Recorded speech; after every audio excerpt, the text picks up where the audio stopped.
Have we misunderstood Perturabo all along? When I first started researching the Primarchs of the Iron Warriors, this question kept gnawing at me. In the pages of this old tome, behind the superficial depictions of a hardened, machine-like warlord, were hints of a deeper, more complicated soul.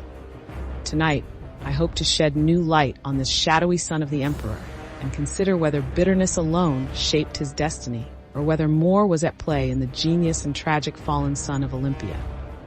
Perturabo was a master architect and builder, crafting fortresses and weapons that still inspire awe in the 41st millennium.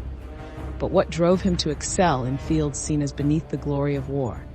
Was it merely a desire for efficiency and order, or a longing to create? And did his solitary nature stem from a wish for isolation, or because his genius was never fully understood? As Legion Master, Perturabo drove his warriors to ever greater heights, but also depths of bitterness.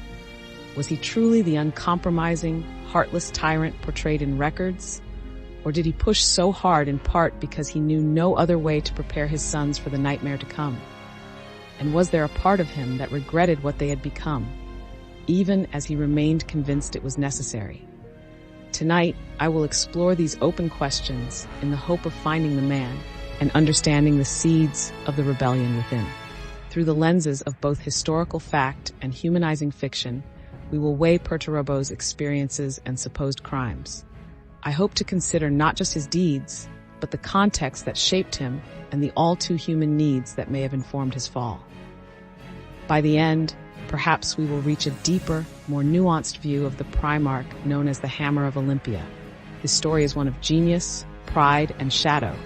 But could compassion have guided him to brighter ends, had it found him in time?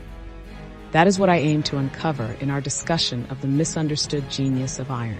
To understand Perturabo, we must start from the beginning, on the harsh, war-torn world that was Olympia. By all accounts, he was a serious yet gifted boy, showing an early knack for architecture, engineering, and combat strategy. But his genius seemed to isolate as much as elevate him amongst his people. Did his parents grasp his potential, or see only a strange, intense child? And how did their world shape both the rigors and loneliness of his upbringing? As he came into his own, Perturabo's designs grew wildly ambitious and advanced. Some saw a visionary, others a danger. On Olympia, was room made for one who challenged conventions, or was he just too far ahead of his time? Frustrated genius can easily turn bitter. And when the Emperor found him, did he truly understand this proud, misunderstood soul he was recruiting to reshape his imperium? As a general and legion builder, Perturabo drove his warriors to shine where others failed.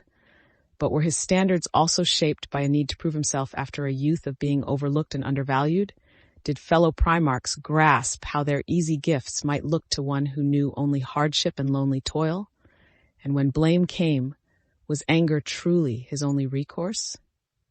Between the lines of history lie long, quiet voices.